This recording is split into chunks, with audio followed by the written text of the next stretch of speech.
আজি বনাওঁ বলক জিকাৰ সৈতে মাছৰ জোল। তুমি আহিবা নৈৰে ঘাটলৈ গধূলি সকলো কম মই খুলি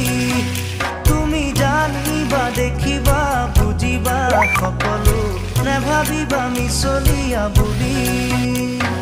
কঁকাল খামুচিয়া গাল গুলপীয়া তুমি কোন সৰগৰ কৰি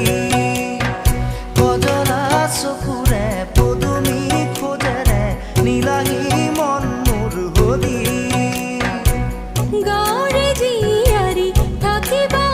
তৰি চুলে মাৰিব বিজুলি কঁকাল খামুচিয়া গাল গুলপীয়া তুমি কোন সৰগৰ পৰি কজলা চকুৰে